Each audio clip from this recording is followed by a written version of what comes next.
Nitish Kumar U turn specialist या बिहार के असली नेता?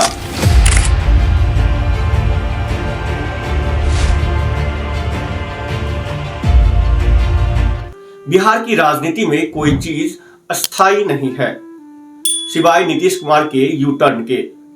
कभी बीजेपी के साथ, कभी आरजेडी के साथ, फिर बीजेपी, फिर आरजेडी।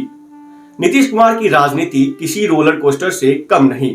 तो आइए इस पॉलिटिकल थ्रिलर की कहानी को समझते हैं। 1 मार्च 1951 बिहार के नालंदा जिले में जन्मे नीतीश कुमार बचपन से बड़े होनहार छात्र थे। मैकेनिकल इंजीनियरिंग भी कर ली, लेकिन शायद बिहार की राजनीति में मैकेनिकल सेटिंग करना ज्यादा आसान लगा। इसलिए 1974 में जयप्रकाश नारायण के आंदोलन से जुड़े और राजनीति में एंट्री मार दी। नीतीश कुमार और लालू यादव कभी पक्के दोस्त थे। 1990 में जब लालू मुख्यमंत्री बने तब नीतीश कुमार उनके सबसे करीबी थे, लेकिन सत्ता की कुर्सी नजदीक आई तो दोस्ती में दरार आ गई। 1994 में नीतीश जी ने समता पार्टी बनाई और लालू यादव को बाय बाय लालू जी बोल दिया। नीतीश कुमार 1996 में बीजेपी के साथ आए और 1998 में अटल बिहारी वाजपेयी सरकार में रेल मंत्री बने। रेलवे में सुधार किए, लेकिन जब घोट की ट्रेन हादसा हुआ तो इस्तीफा भी दे दिया। अब इनकी नैतिकता तो पॉलिटिक्स में कम ही देखने को मिलती है। 2005 में बिहार ने 15 साल के जंगलराज को हटाकर नीतीश कुमार को सीएम बनाया।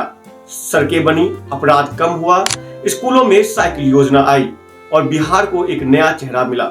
यहीं से उनकी छवि बनी सुशासन बाबू। पर राजनीति में सिर्फ छवि नहीं, गठबंधन गणित भी चलती है। सब कुछ सही चल रहा था, लेकिन 2013 में मोदी जी पीएम कैंडिडेट बने और नीतीश जी को अचानक सेकुलरिज्म याद आ गया। उन्होंने बीजेपी को झटका दिया और आई क्विट मूवमेंट क्रिएट किया।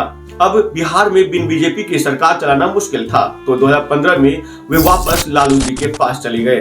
2015 में लालू और नीतीश साथ आए, चुनाव जीते और महागठबंधन बनाया।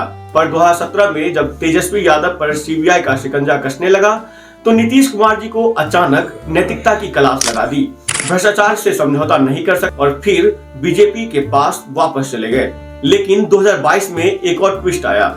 नीतीश जी को फिर से सेकुलरिज्म याद आया और बीजेपी को बाय बाय कह दिया। अब वे वापस तेजस्वी यादव के साथ खड़े थे, लेकिन फिर से उनकी जो मानसिकता थी फिर बदल करने की, वो फिर से बीजेपी में जा मिले।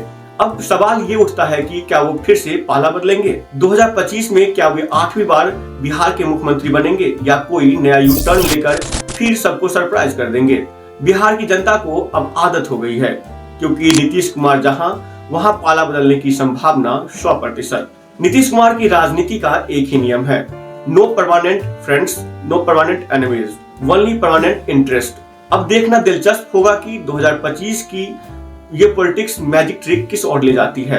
अगर आपको ये वीडियो पसंद आया है तो लाइक करें, कमेंट करें और सब्सक्राइब करना ना भूलें।